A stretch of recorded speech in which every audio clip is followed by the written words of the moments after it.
Assalamualaikum warahmatullahi wabarakatuh. Allahumma sholli ala Sayyidina Muhammad wa ala ali Sayyidina Muhammad. Sahabat belajar Islam yang dirahmati Allah, diceritakan dalam suatu kisah Nabi Muhammad Sallallahu Alaihi Wasallam memiliki seekor kucing yang diberi nama Mu'ezzah. Suatu saat, dikala Nabi hendak mengambil jubahnya, ditemuinya Mu'ezzah sedang terlelap tidur dengan santai di atas jubahnya. Tak ingin mengganggu hewan kesayangannya itu, Nabi pun memotong belahan lengan yang ditiduri Mu'ezzah dari jubahnya. Ketika Nabi kembali ke rumah, Mu'ezzah terbangun dan merunduk sujud kepada majikannya. Sebagai balasan, Nabi menyatakan kasih sayangnya dengan mengelus lembut ke badan mungil kucing itu sebanyak 3 kali. Dalam aktivitas lain, setiap kali Nabi menerima tamu di rumahnya, Nabi selalu menggendong Mu'ezzah dan ditaruh di pangkuannya. Salah satu sifat Mu'ezzah yang Nabi sukai adalah ia selalu mengeong ketika mendengar azan, dan seolah-olah suaranya terdengar seperti mengikuti lantunan suara azan. Kepada para sahabatnya, baginda Nabi berpesan untuk menyayangi kucing peliharaan, layaknya menyayangi keluarga sendiri.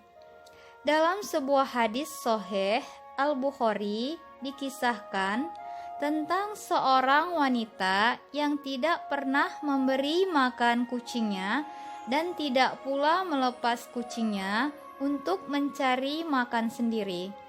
Nabi Muhammad Sallallahu Alaihi Wasallam pun menjelaskan bahwa hukuman bagi wanita ini adalah siksa neraka. Tak hanya Nabi, istri Nabi sendiri, Aisyah binti Abu Bakar As-Siddiq pun amat menyukai kucing dan merasa amat kehilangan dikala ditinggal pergi oleh si kucing. Seorang sahabat yang juga ahli hadis, Abdurrahman bin Syakh al-Azdi, yang diberi julukan Abu Hurairah, yaitu bapak para kucing jantan, karena kegemarannya dalam merawat dan memelihara berbagai kucing jantan di rumahnya. Dalam buku yang berjudul Cats of Cairo dijelaskan pada masa dinasti Mamluk, Baibars al-Zahir, seorang sultan yang juga pahlawan garis depan dalam perang salib, sengaja membangun taman-taman khusus bagi kucing dan menyediakan berbagai jenis makanan di dalamnya.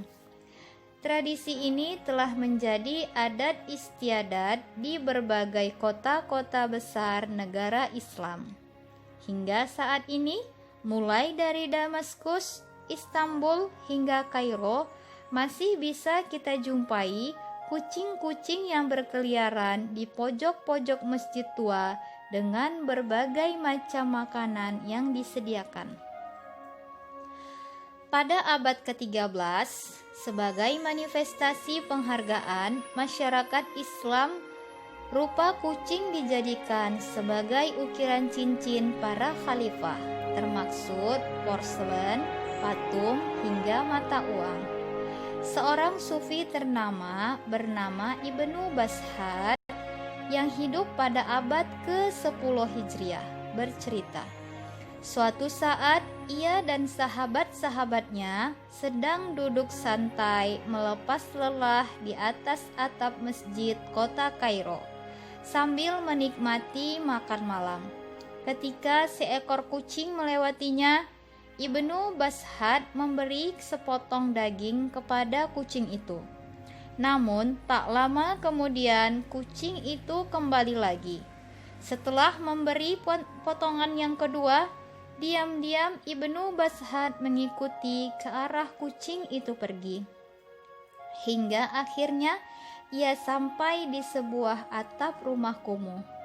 Dan didapatinya si kucing tadi sedang menyodorkan sepotong daging yang diberikan Bashad kepada kucing lain yang buta kedua matanya. Peristiwa ini sangat menyentuh hatinya hingga ia menjadi seorang sufi sampai ajal menjemputnya pada tahun 1067.